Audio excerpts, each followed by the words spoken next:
Hello students. तो आज हम पढ़ने वाले हैं 8वीं कक्षा गणित का प्रश्नावली 6.2 और उसका प्रश्न क्रमांक 2 है ना। इससे पहले हम प्रश्न क्रमांक 1 पहले वीडियो में हल कर चुके हैं, तो उसको आप नीचे डिस्क्रिप्शन में से देख सकते हैं, लिंक में। अब हम हल करेंगे प्रश्न क्रमांक 2 और ये दिया हमको, बताइए सत्य है या असत्य।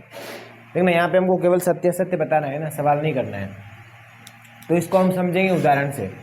तो पहला प्रश्न है इसका, किसी भी विषम संख्या का घन सम होता है। देखना ये बोल रहा है कि किसी भी विषम संख्या का घन सम होता है। तो हम यहाँ पे इसको हल करके देखते हैं। तो जैसे हमने विषम संख्या की बात आई यहाँ पे, तो सबसे पहले ले लेते विषम संख्या 1 को। तो यदि हमने 1 का घन किया, देखो 1 का घन 1 ही होता है ना, 1 का 3 बार गुणा करेंगे 1 ही आएगा। इसी प्रकार मान लो अगली विषम संख्या लेते हैं इसके बाद, तो 3 का लिया हमने, 3 का घन करेंगे तो क्या आएगा 27 आएगा। 3 दिया 9 दिया 27। तो पहला वाला तो नहीं आ रहा है, विषम संख्या घन विषम आ रहा है। दूसरी बार में विषम संख्या घन विषम ही आ रहा है। मान लो इससे बड़ी संख्या 5 ले लेंगे हम, तो 5 का क्या आएगा 125। तो ये भी क्या आ रहा है, विषम आ रहा है। जबकि यहाँ पे बोल रखा है कि किसी भी विषम संख्या का घन सम होता है। तो देखो ऐसा नहीं होता है, किसी भी विषम संख्या का घन क्या नहीं हो सकता, सम नहीं होता है ना। जबकि यहाँ दे रखा है कि सम होता है, तो ये क्या होगा, हमारा जो प्रश्न है ये असत्य है। ठीक है, सत्य बात नहीं होगी। क्यों नहीं होगी? क्योंकि ऐसी कोई विषम संख्या नहीं है जिसका घन सम होता है। सभी विषम संख्याएं ऐसी है जिनका घन भी क्या आएगा, विषम संख्या ही आएगा। तो देखना अब अगला प्रश्न हल करते हैं। प्रश्न क्रमांक 2 ले लेते हैं और इसमें दिया हमको, एक पूर्ण घन 2 शून्यों पर समाप्त नहीं होता है।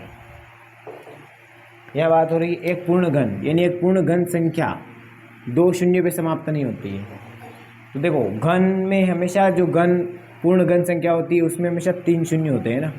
हम यहाँ पे शून्य वाली संख्या अगर ले, जैसे हमने 10 का ले लिया, 10 का घन करेंगे तो क्या आएगा, 10 का घन आएगा 1000 है ना। 10 का अगर हम 3 बार गुणा करेंगे, 10 गुणा 10 गुणा 10, तो ये आएगा टोटल 1000। और यहाँ हम देखते हैं कि 1000 में कितने शून्य, 3 शून्य। और यहाँ बात हो रही है कि पूर्ण घन 2 शून्यों पे समाप्त नहीं होता है, मतलब 2 शून्यों पे समाप्त नहीं होता है ना, सत्य बात है। इसके मान लो हम बढ़ा के 100 भी ले लेंगे, 100 का अगर क्यूब करेंगे तो 2 2 और 2 6 जीरो आएंगे ना। तो ये हो जाएगा टोटल 1 2 3 4 5 6। यानी यहाँ पे क्या, यहाँ पे भी ये भी 2 शून्यों पे समाप्त नहीं हो रहा। और 10 से ऐसी कोई संख्या छोटी नहीं है जिसका अगर हम घन करें तो वो 2 शून्यों पे समाप्त हो जाए। तो देखो ये सत्य बात है यहाँ पे ना।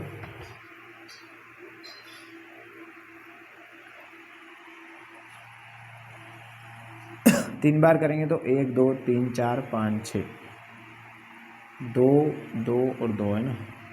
ठीक है,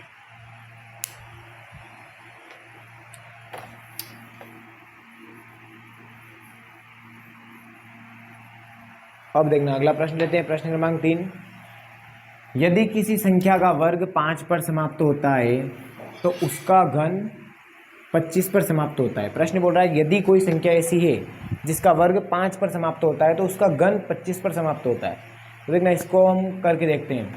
तो 5 किसके वर्ग पे समाप्त होता है? तो ये तो अपने ध्यान है कि 5 वाली संख्या के ही वर्ग या घन में हमेशा 5 आता है, दूसरी संख्या में तो आता नहीं है। तो 5 का वर्ग करेंगे तो 5 का वर्ग क्या था हमारे पास में 25।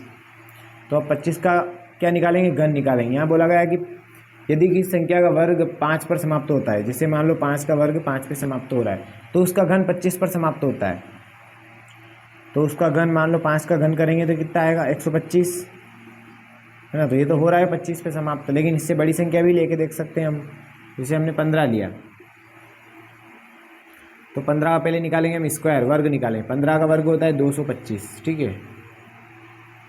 तो ये 5 पे समाप्त हो रहा है और 15 का घन निकालेंगे तो देखना यहाँ पे अगर हम 15 का घन निकालेंगे तो ये आएगा 3375, जो कि क्या नहीं हो रहा है, 25 पे समाप्त नहीं हो रहा है। तो यहाँ पे ये बात हमारी गलत साबित हो रही है ना।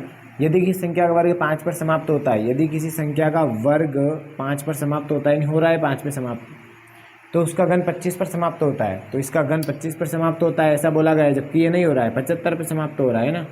तो ये बात गलत जा रही, 25 पे समाप्त नहीं होगा है। तो ये भी क्या हो जाएगा, असत्य हो जाएगा।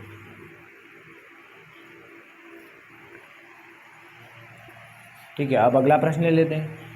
ऐसा कोई पूर्ण घन नहीं है जो 8 पर समाप्त होता है। देखना यहाँ बोला गया है कि ऐसा कोई पूर्ण घन नहीं है जो 8 पर समाप्त होता है, लेकिन ऐसा पूर्ण घन वास्तविक में है जो 8 पर समाप्त होता है। देखना सिंपल सी बात है, अगर हम 2 का क्यूब करेंगे, 2 का घन करेंगे तो 2 का 3 बार गुणा होगा, 2 गुणा 2 गुणा 2, यानी टोटल कितना हो जाएगा 2 दूना 4 और 4 दूना 8, यानी 2 का घन हो रहा है समाप्त। जबकि यहाँ बोला गया कि ऐसा कोई पूर्ण घन नहीं है जो 8 पर समाप्त होता है।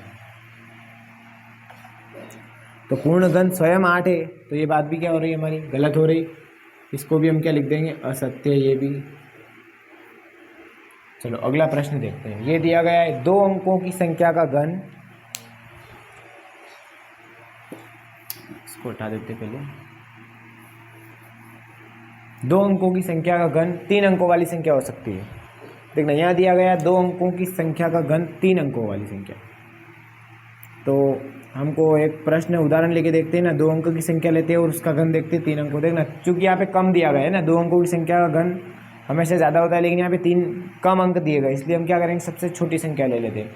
तो यदि हम देखें 2 अंकों की सबसे छोटी संख्या कौन सी होती है, 10 होती है। तो 10 का ही घन करके देख लेते हैं। तो 10 का अगर हम घन करेंगे तो 10 गुणा 10 गुणा 10, यानी टोटल कितना आएगा 1000 आएगा, 1000। तो देखो यहाँ क्या बोला गया है कि 2 अंकों की संख्या, ये 2 अंकों की संख्या ली हमने और इसका जब घन किया तो 3 अंकों वाली संख्या हो सकती है। तो यहाँ अगर अंक गिने हम 1 2 3 4, यानी 2 अंकों की सबसे छोटी संख्या यही थी जिसका हमने घन किया तो भी कितने अंक आए, 4 आए। तो इससे छोटी तो कोई संख्या है ही नहीं, तो हम उसका घन करेंगे। और जबकि यहाँ पे 4 अंक आ रहे हो, यहाँ कितना बोला गया, 3 अंक ही बोला गया। तो 3 अंक वाली कोई संख्या ऐसी नहीं होती है जो 2 अंकों वाली संख्या का घन हो, है ना। तो यहाँ ये भी क्या हो जाएगा, ये भी असत्य हो जाएगा। ठीक है, अगला प्रश्न ले लेते हैं हम। 2 अंकों की संख्या के घन में 7 या अधिक अंक हो सकते हैं।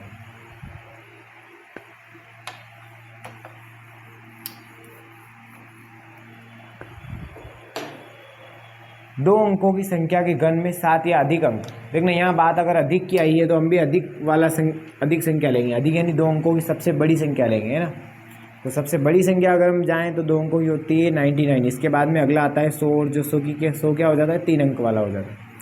तो 99 का अगर हम वर्ग करेंगे तो देखो ये आएगा 9801, है ना, 9801, ये आता है इसका वर्ग।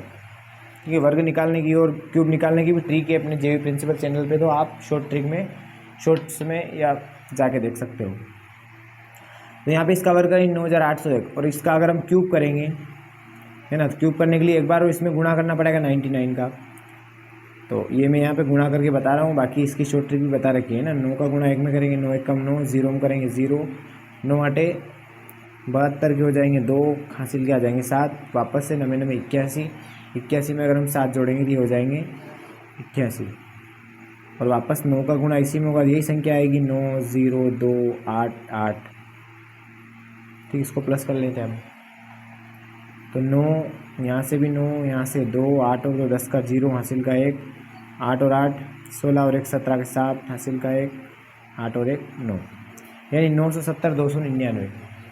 तो कितने अंकों की संख्या आई टोटल, यहाँ बोला गया 2 अंकों की संख्या के घन में 7 या अधिक अंक। तो देखो 2 अंकों की सबसे बड़ी संख्या लेके देख ली हमने, और इसका जो घन आया वो कितने अंक में आया, 1 2 3 4 5 6 अंकों में आया, है ना। अधिकतम कितने अंकों में आ रहा है, 6, इससे ज़्यादा नहीं आ सकता 2 अंकों वाली संख्या का घन। जबकि प्रश्न में दिया गया कि 7 या उससे अधिक अंक, तो ना तो 7 हो सकते हैं और ना कभी उससे अधिक अंक हो सकते हैं ना। 2 अंकों वाली संख्या का घन हमेशा लास्ट अधिक से अधिक कितने अंकों का हो सकता है, केवल और केवल 6 अंकों का हो सकता है। तो ये भी क्या हो गया, असत्य। सभी असत्य वाले प्रश्न ज़्यादा हैं यहाँ पे, है ना। अगला लास्ट क्वेश्चन ले लेते हैं इसका। 1 अंक वाली संख्या का घन 1 अंक वाली संख्या हो सकती है। तो देखना 1 अंक वाली संख्या अगर हम देखें, सबसे छोटी सबसे पहले तो 1 ही आता है, और 1 का अगर हम घन करेंगे तो 1 आएगा, है ना। तो ये तो बात सही हो रही है हमारी।